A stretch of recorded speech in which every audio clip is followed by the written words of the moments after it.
नमः।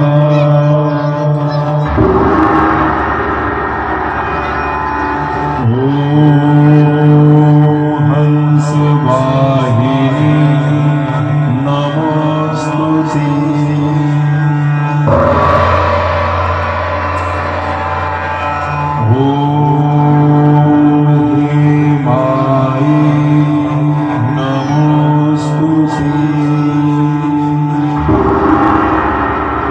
मैं दुर्गा हूँ, ब्रह्म स्वरूपिणी हूँ। मेरा कोई स्वरूप नहीं है, इसलिए मैं अकेला हूँ। मेरा कोई अंत नहीं है, इसलिए मैं अनंता हूँ। अब तो ये कहानी भगवान नरसिम्हा और उनके भाग्य प्रहलाद के ऊपर दर्शाई गई है, जिसमें एक नारी ऋषि मुनि असुराचार्य की तपस्या को भंग की, जिससे ऋषि मुनि क्रोध में आकर उस नारी को श्राप दिए कि तुमने मेरे परामर्श को न मानकर शास्त्र के नियम तथा समय के पालन का उल्लंघन किया। इसके फलस्वरूप दो महाभयानक राक्षसों ने तुम्हारे गर्भ में आश्रय लिया है। तुम्हें पुत्र चाहिए था ना, तो लो, अब तुम दो खूंखार असुरों की माता बनोगी। ऐसे असुर जो ना तो कभी जन्मे थे और ना ही कभी जन्मेंगे। इनके जीवन के केवल दो ही लक्ष्य होंगे, भगवान से शत्रुता और उनके भक्तों पर हिंसा। तीनों लोकों में ये अपने अत्याचार से त्राही त्राही मचा देंगे, और जब इनका अत्याचार चरम सीमा पर पहुंचेगा, तब इनका वध स्वयं भगवान विष्णु करेंगे। प्रतीक्षा थी ऐसे योद्धाओं की जो उनके परम शत्रु का विनाश करके देवताओं को भी उनके समक्ष झुका दे।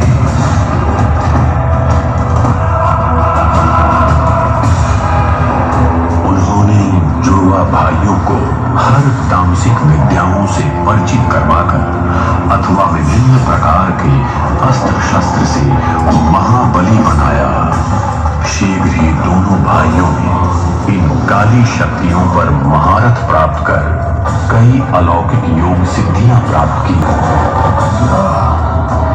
अपने हसीन बल द्वारा इन्होंने पूरे पाताल लोक में आतंक मचाकर सबको भयभीत कर दिया। इनका विरोध करना स्वयं मृत्यु को पुकारना था, और असुराचार्य की संजीवनी विद्या शक्ति इस असुर साम्राज्य के लिए एक जीवदान थी।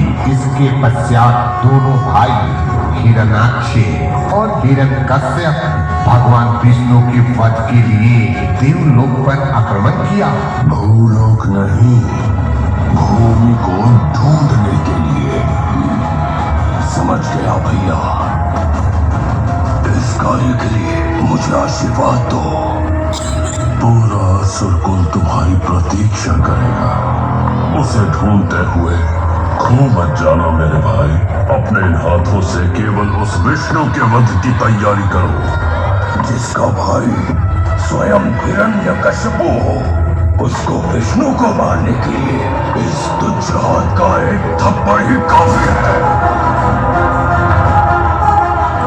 मैं विष्णु का वध करके उसका रक्त पान करूंगा तुम्हारे लिए भैया। आज्ञा दो। हिरण्याक्ष अपने बड़े भाई से आज्ञा लेकर भूमि देवी को बंदी बना लिया।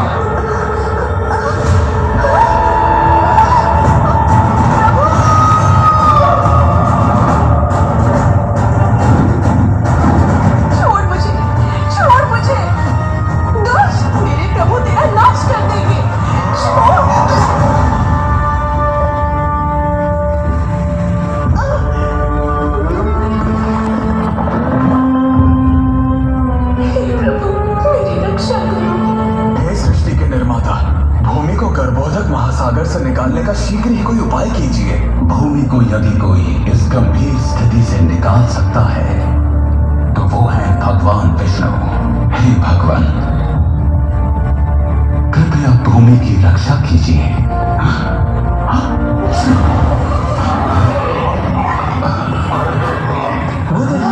ये क्या? अद्भुत! कौन है ये अनोखा प्राणी जो मेरी नासिका से प्रकट हुआ है?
हिरण्याक्ष की मृत्यु के बाद हिरण्यकश्यप क्रोध में आकर ब्रह्मा की तपस्या करने लगा।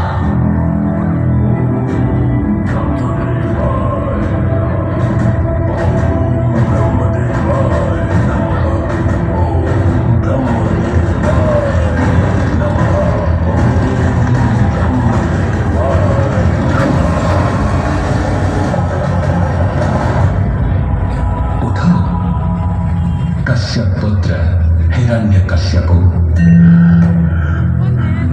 हे सृष्टि के रचयिता, हे प्रजापिता, आपका ना तो कोई आरंभ है ना कोई अंत।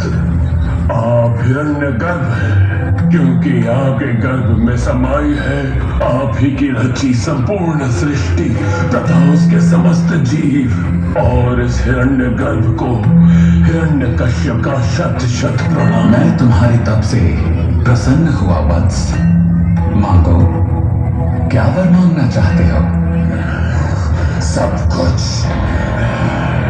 हे ब्रह्मदेव, मुझे वरदान दीजिए कि आपकी रचना से जन्मे इस सृष्टि के किसी भी जीव से मेरा वध ना हो, चाहे वो देवता हो, मानव हो या कोई पशु क्यों ना हो। ना मैं दिन में मरूं और ना रात में। मेरी मृत्यु ना घर के भीतर हो और ना घर के बाहर, ना अस्त्र से ना शस्त्र से, ना सजीव से और ना निर्जीव से। और तो और योग द्वारा प्राप्त की जाने वाली सभी सिद्धियां मुझे प्रदान करें। तीनों लोगों का यश और ऐश्वर्य मेरा हो तथा मैं समस्त जीवों का सम्राट कहलाऊं। मुझे अखंड शक्ति प्रदान करें और मुझे इस ब्रह्मांड का सबसे शक्तिशाली पुरुष बनने का वरदान दीजिए। हे ब्रह्मदेव, सबसे शक्तिशाली पुरुष। ऐसा वरदान आज से पहले कभी किसी को नहीं दिया गया है, परंतु ये भी तो सत्य है कि तुम्हारी जैसी भीषण तपस्या आज से पहले ना तो कभी किसी ने की है और ना ही भविष्य में कोई कर पाएगा। तथास्तु। मैं चिरंजीवी हो गया, अमर हो गया, मैं भगवान बन ही गया। अब सर्वत्र यही गुणगान, हिरण्यकश्यप ही भगवान। इसी के पश्चात वरदान पाकर हिरण्यकश्यप चारों तरफ तबाही मचाने लगा। तभी उसको एक पुत्र की प्राप्ति हुई जिसका नाम प्रहलाद पड़ा, जो भगवान विष्णु की भक्ति में हमेशा लीन रहता था। ओम नमो भगवते वासुदेवाय। ओम नमो भगवते वासुदेवाय। जिससे वो क्रोधित होकर अपने पुत्र की मृत्यु दंड देने की घोषणा की, जिसमें वो हर बार असफल रहा। तू उस विष्णु का चमचा है ना, तो बुलाओ से। कदाचित तेरे बुलाने से वो कायल मेरे सामने आ जाए। आज ये निर्णय हो जाए कि हम दोनों के बीच गीदड़ कौन है और सिंह कौन है। बुलाया तो उन्हें जाता है जो उपस्थित ना हो। आप जिन्हें बुला रहे हो वो तो सर्वोपरि है, सर्वत्र है, सर्वव्यापी है, और वो इस सभा में उपस्थित प्रत्येक जीव, प्राणी तथा निर्जीव वस्तुओं में उपस्थित है। चुप कर दुर्लज, कुछ भी मूर्खों की तरह बोले जा रहा है। देखा कहाँ है वो? मुझे तो वो कहीं दिखाई नहीं दे रहा है। प्रहलाद, तेरा विष्णु सर्वोपरि है, क्यों? तब तो उसे इस स्तंभ में ही होना चाहिए। अवश्य है। तब तो प्रार्थना कर प्रहलाद, तेरी बात सत्य हो, क्योंकि यदि वो स्तंभ में ना हुआ तो आज ये हिरण्यकश्यप इस भरी सभा में सबके सामने तेरा सर धड़ से काट कर फेंक देगा। मैं तेरे विष्णु को चुनौती देता हूँ कि आज तुझे वो मुझसे बचा सके तो बचा ले। देखते हैं कि विष्णु अपने भक्त के लिए क्या कर सकता है।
그리고 우리가 생각했는지 많은 부탁을 드려야